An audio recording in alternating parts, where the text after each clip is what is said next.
So hello friends, আসসালামু আলাইকুম। কেমন আছেন সবাই? আশা করি সবাই ভালো আছেন। তো আবারও চলে আসলাম আপনাদের মাঝে নতুন আরও একটি ভিডিও নিয়ে। সো গাইস, আজকে ভিডিও হলো যারা ফটো এডিটিং একেবারে পারেন না, মোবাইল ফোন দিয়ে ফটো এডিটিং একেবারে বিগিনার আছেন, তাদের জন্য খুবই স্পেশাল। কারণ আজকে আমি আপনাদের সাথে এমন তিনটি অ্যাপ্লিকেশনের সাথে পরিচয় করে দেবো যে তিনটি অ্যাপ্লিকেশন ইউজ করে আপনাদের ফটোটিকে একেবারে পুরো ক্রিয়েটিভিটি করে একেবারে প্রফেশনালিভাবে ফটো এডিটিং করতে পারবেন খুবই সহজেই। তাই বেশি দেরি না করে সরাসরি চলে আমাদের মূল টপিকে। আর ভিডিওটা শুরু হয়ে যারা এখন চ্যানেলটি সাবস্ক্রাইব করেননি, সাবস্ক্রাইব করেন না, পাশে বেল আইকন ডাউন করতে একবারে ভুলবেন না, কারণ এই চ্যানেলে প্রতিদিন ভিডিও আপলোড হয়। সো গাইস, আমরা সরাসরি চলে যাই আমাদের তিনটি অ্যাপস পাওয়ার জন্য মোবাইলের স্ক্রিনে। সো গাইস, সরাসরি চলে আসলে আমাদের মোবাইলের স্ক্রিনে আসার পরে এখান থেকে আমরা ফার্স্ট অফ অল যে অ্যাপ্লিকেশনটা ইউজ করবো সেটা হলো ফটো রুম অ্যাপ্লিকেশন। এটা অনেক কার্যকারিতা আমাদের ফটো এডিটিংয়ের ক্ষেত্রে। ফার্স্টে যে স্টেপটা সেটা হলো আমাদের ব্যাকগ্রাউন্ড চেঞ্জ করা। তো একটা ফটো ব্যাকগ্রাউন্ড চেঞ্জ করাটা অনেকই টাফ, অনেকই সময় লাগে, এবং কিন্তু এটার ভিতরে একেবারে এইচডি কোয়ালিটি ব্যাকগ্রাউন্ড আপনার এক ক্লিকে চেঞ্জ করতে পারবেন, প্লাস ব্যাকগ্রাউন্ড অ্যাড করতে পারবেন, ব্যাকগ্রাউন্ড ব্লারও করতে পারবেন খুবই সহজে। বাট আপনাদের ইন্টারনেট কানেকশন লাগবে। তো ফটো রুম যদি আপনারা প্লে স্টোর থেকে ডাউনলোড করেন তাহলে আপনাদের ওইখানে পেড ভার্সন চাইবে, কিংবা ওইখানে অনেক অ্যাড আসবে এবং আপনাদের ওয়াটারমার্ক থাকবে। তো প্রো ভার্সন কীভাবে ডাউনলোড করবেন সেটা ভিডিও শেষে বলে দিব, তো ভিডিওটি কন্টিনিউ করে থাকেন। সো গাইস, আমরা এখান থেকে সরাসরি চলে গেলাম আমাদের ফটো রুম অ্যাপ্লিকেশনের ভিতরে। তো ফটো রুম অ্যাপ্লিকেশনে আসার পর এখান থেকে আমাদের এমন একটি ইন্টারফেস চলে আসবে। ইন্টারফেস চলে আসার পর এখান থেকে আমরা স্টার্ট ফ্রম ফটো যে অপশনটা, সেই অপশন আমরা ক্লিক করে দিব। এখানে ক্লিক করে দেওয়ার পর আমাদের বাছাইকৃত যে কোনো একটি ফটো আমরা এখানে অ্যাড করে নিব। তো আমরা সরাসরি চলে যাই গ্যালারির ভিতরে। আমাদের নিচে গ্যালারি ওপেন হয়েছে, বাট তাও আমরা গ্যালারির ভিতরে চলে যাই। গ্যালারির ভিতরে চলে যাওয়ার পর এখান থেকে আমরা নিচে যে কোনো একটা পিক আমরা সিলেক্ট করে নিব এখান থেকে।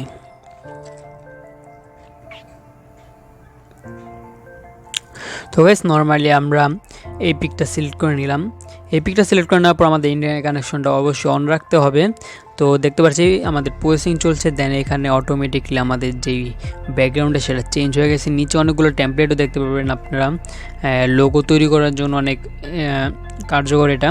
তো গাইস, আমরা কোনো কিছুতে ক্লিক না করে এখান থেকে আমরা যে ট্রান্সফরমেট যে অপশনটা, সেই অপশন আমরা ক্লিক করে দিব। এখানে ক্লিক করে দেওয়ার পর আমরা নিচে ব্যাকগ্রাউন্ড নামে একটি অপশন আছে, সেই অপশন আমরা ক্লিক করে দিব। এখানে ক্লিক করে দেওয়ার পর আমরা এখান থেকে রিপ্লেস যে অপশনটা আছে সেই অপশনে ক্লিক করে দিব। এই অপশনে ক্লিক করে দিলে আমাদের যেই ব্যাকগ্রাউন্ডটা সেটা অ্যাড করতে পারবো। তো এখানে ক্লিক করে দেওয়ার পর আমাদের নিচে অনেকগুলো চলে আসছে। এটা হলো আমাদের নো কপিরাইট যেই পিকচারগুলো, সেইগুলো আপনারা চাইলে নিজেদের ব্যাকগ্রাউন্ড যদি ফোনে নাও থাকে তাহলে আপনারা এখান থেকে সার্চ করে আপনার ব্যাকগ্রাউন্ড আনতে পারেন। ফর এক্সাম্পল, আমরা এখান থেকে একটি ব্যাকগ্রাউন্ড চুজ করে নিই। এখান থেকে ন্যাচারাল যে ব্যাকগ্রাউন্ডটা সেটা চুজ করে নিলাম। এখানে চুজ করার পর এখান থেকে যে কোনো একটি ব্যাকগ্রাউন্ড আমরা এখান থেকে বাছাই করে নিলাম। বাছাই করে নেওয়ার পর দেখতে পাচ্ছি যে আমাদের এখানে অটোমেটিকলি ব্যাকগ্রাউন্ড পিছনে অ্যাড হয়ে যাচ্ছে। তো ব্যাকগ্রাউন্ড এখানে অ্যাড হয়ে যাওয়ার পর ব্যাকগ্রাউন্ড আরও ক্রিয়েটিভিটি করার জন্য আমরা ব্যাকগ্রাউন্ড উপরে ক্লিক করব। ক্লিক করার পর একটু ব্যাগে চলে আসবো। ব্যাগে চলে আসবার পরে একটু নিচে স্ক্রল করলে এখানে দেখতে পাচ্ছি যে ব্লার নামে একটি অপশন আছে, ব্লার। তো ব্লার আমরা ক্লিক করে দিব, এটা এনেবল করে দিব। করে দেওয়ার পর দেখতে পাচ্ছি যে আমাদের পিছনে ব্যাকগ্রাউন্ডে যেইটা সেটা ব্লার হয়ে গেছে। এখানে ব্লার অনেক প্রকারই আছে, চাইলে আপনারা বিভিন্ন ধরনের করতে পারেন, এটা আপনাদের উপর ডিপেন্ড করে। দেন আমরা চাইলে অন্যরকম ব্লারও করতে পারি, যেই কয়েক রকমের ব্লার এখানে আছে। তো আমরা এখান থেকে গোশেন ব্লার যেটা, সেটা আমরা এখানে সাজেস্ট করব, কারণ এটা খুবই ক্রিয়েটিভিটি দেখায়। তো আমরা এমন করে আমাদের ছবিটার যেই ব্যাকগ্রাউন্ড চেঞ্জ করে সুন্দর একটি ব্যাকগ্রাউন্ড অ্যাড করতে পারবো এই ফটো রুম অ্যাপ্লিকেশনের মাধ্যমে। তো এই পিকটি সেভ করার জন্য আমরা এখানে ক্লিক করে দিব। এখানে ক্লিক করে দেওয়ার পর আমরা সেভ টু গ্যালারি নামে যে অপশনটা সেটাতে ক্লিক করে দিব। ডান। তো আমাদের লিস্টে দ্বিতীয় নাম্বার যেই অ্যাপটা থাকবে সেটা হলো অটোডেস্ক স্কেচবুক। তো অটোডেস্ক স্কেচবুকটা হলো অনেক কার্যকর। এটার ভিতরে আমরা চাইলে পুরো এইচডি কোয়ালিটি বানিয়ে ফেলতে পারি কোনো ফটোকে, কিংবা কোনো ফটোর আমাদের ফেস স্মুথ এবং চুলের জন্য খুবই কার্যকর এটা। তো আমরা সরাসরি চলে যাই আমাদের স্কেচবুক অ্যাপ্লিকেশনের ভিতরে। স্কেচবুক অ্যাপ্লিকেশনে যাওয়ার আগে আমাদের যে ফটোটা সে ফটোটা আমরা সিলেক্ট করে নিব। তো ফটো দেখতে পাচ্ছি যে এখানে ফটোর ভিতরে আমাদের অনেক স্ক্রিনের ভিতরে অনেক ব্রণ আছে, দাগ আছে। তো এগুলো কীভাবে রিমুভ করব, এটা রিমুভ করার জন্য এই অটোডেস্ক স্কেচবুকে যাব। তো আমরা শেয়ার অপশনে ক্লিক করে দিব। শেয়ার অপশনে ক্লিক করে দেওয়ার পর এখান থেকে আমরা স্কেচবুক নামে যে অপশনটা সেই অপশনে আমরা ক্লিক করে দিব। আর এই অ্যাপ্লিকেশনটা আপনারা প্লে স্টোর থেকে পেয়ে যাবেন, ভিডিও ডিসক্রিপশনে লিঙ্ক আছে, ওখান থেকে আপনারা ডাউনলোড করে নেবেন খুবই সহজেই। তো গাইস আমরা এসে বললাম অটোডেস্ক স্কেচবুক। এখানে আসার পর এখান থেকে আমরা এই উপরে যে কলম যে অপশনটা সেই অপশনে আমরা ক্লিক করে দিব। এখানে ক্লিক করার পর অনেকগুলো আমাদের এখানে ব্রাশ পেয়ে যাব। তো ব্রাশ পেয়ে যাওয়ার পর আমরা এখান থেকে শুধু এই ব্রাশটা আমরা সিলেক্ট করে নেব। এটা সিলেক্ট করার পর আমরা উপরে সেটিংস নামে একটা অপশন আছে, সেই অপশন আমরা ক্লিক করে দিব।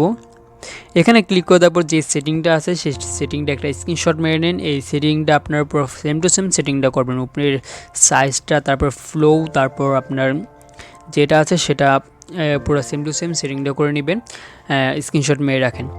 তো গাইস আমরা এখন স্মুথ করার জন্য আমরা পিকটাকে একটু জুম করব। জুম করার পর আমরা ব্রাশ করে ফেলবো এখানে।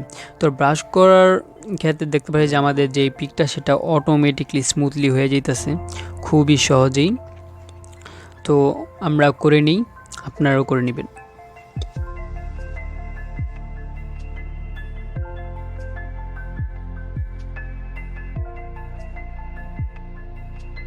সো গাইস দেখতে পাচ্ছি যে আমাদের যে পিকটা সেটা একেবারে স্মুথলি হয়ে গেছে, খুবই সহজে ফটোশপের মতো।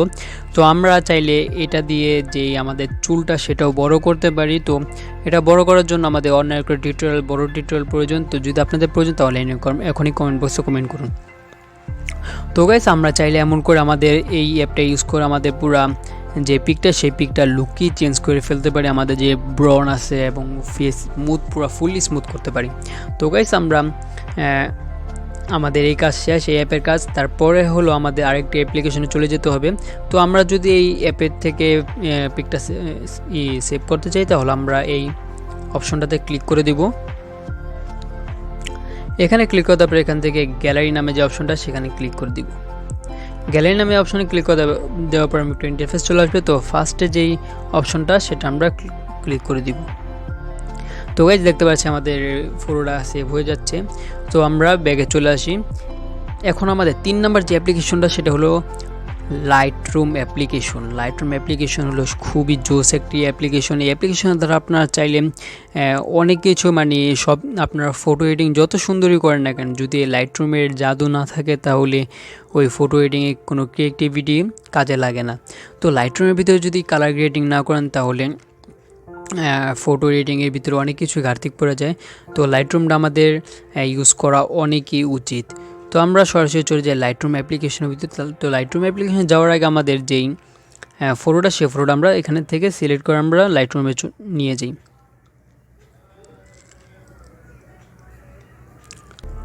সো গাইস আমরা এখান থেকে আমাদের যে ফটোটা সেই ফটোটা সিলেক্ট করে নিবি আগে।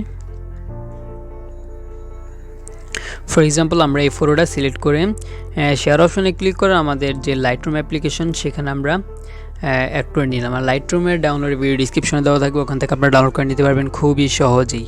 তো আমরা লাইটরুম অ্যাপ্লিকেশনের ভিতরে চলে যাচ্ছি। তো শাটার এখানে নামিয়ে আমাদের লাইটরুম অ্যাপ্লিকেশনের ভিতরে চলে যাব। দেন এখানে অল ফটোস নামে যে অপশনটা সেই অপশন আমরা ক্লিক করে দিব। এখানে ক্লিক করে দেওয়ার পর আমাদের যেই ফটোটা সেই ফটোটা আমাদের এখানে এসে পড়ব। তো দেখতে পাচ্ছি এই ফটোটা এসে পড়েছে। তো ফটোর উপরে আমরা ক্লিক করে দিব। এইখানে ক্লিক করে দেওয়ার পর আমাদের নিচে অনেকগুলো টুলবার চলে আসবে। তো চাইলে আমরা এই টুলবার দিয়ে অনেক কিছুই করতে পারি। ইউটিউবে অনেক টিউটোরিয়াল আছে, চাইলে আপনারা সার্চ করে দেখতে পারবেন। তো এখানে আমরা বেসিক্যালি আমরা যেই ছোটোখাটো যারা আছে এডিটর আছে তাদের জন্য যেটা সেটা হলো আমরা যে মিক্স যে অপশনটা সেই অপশনটা আমরা অলরেডি মানে সবাই ব্যবহার করে থাকি। এই মিক্স অপশন ছাড়া আর কি লাইটরুম পুরোই বেকার। তো আমরা সরাসরি চলে যাবো এখান থেকে কালার অপশনে এই যে এখানে কালার অপশনটা দেখতে পাচ্ছি। এখানে চলে আসার পর আমরা এখান থেকে মিক্স নামে যে অপশনটা সেই অপশন আমরা ক্লিক করে দিব। এখানে ক্লিক করার পর আমাদের এখানে অনেকগুলো কালার দেখতে পাচ্ছি, যে এই কালারগুলো কীভাবে ইউজ করব। তো এই কালারগুলো কীভাবে ইউজ করবো, এই কালারগুলো হলো আমাদের দেখবো যে ব্যাকগ্রাউন্ডটা আমাদের কোনো জায়গায় সবুজ রং আছে নাকি, যেখানে সবুজ রং থাকবে সেখানে আমরা চাইলে সেই সবুজ রংটাকে অন্য কালারে আমরা রূপান্তরিত করতে পারবো। তো ফর এক্সাম্পল আমরা দেখতে পাচ্ছি ব্যাকগ্রাউন্ডে সবুজ কালার আছে, তো এখানে আমরা সবুজ কালার সিলেক্ট করব। সিলেক্ট করার পর আমরা সবুজ কালারটা যদি একটু কাস্টম একটু এদিক ওদিক নিয়ে যাই, তো দেখতে পাচ্ছি যে আমাদের সবুজ কালারটা যেটা আমরা ব্যাকগ্রাউন্ডে খেয়াল করি, যে সবুজ কালার যেটা সেটা আমাদের রং চেঞ্জ করছে, আমাদের এখানে কালার চেঞ্জ করছে। তো চাইলে আমরা এমন করে আমাদের যে পিকটা সেই পিকের কালারটা চেঞ্জ করতে পারি এখান থেকে। যেমন আমরা ইয়েলো কালারটা এখানে হলুদ কালারটা সিলেক্ট করলাম, দেন এটা একেবারেই ডার্ক করে দিলাম। দেন আমাদের যদি ফেস ব্রাইট করতে মন চায় তাহলে আমরা অরেঞ্জ কালারটা ব্রাইট করে দিব। তো ডান, দেখতে পাচ্ছি যে আমাদের পিকটা আগে কেমন ছিল এখন কেমন হয়ে গেছে, খুবই সহজেই। চাইলে আপনারা এমন করে লাইটরুম প্রিসেটও আছে, আপনার ইউটিউবে অনেক টিউটোরিয়াল আছে, চাইলে আপনারা এমন টাইপের প্রসেস ইউজ করে আপনাদের ফটোটা খুবই ক্রিয়েটিভিটি করতে পারবেন খুবই সহজেই।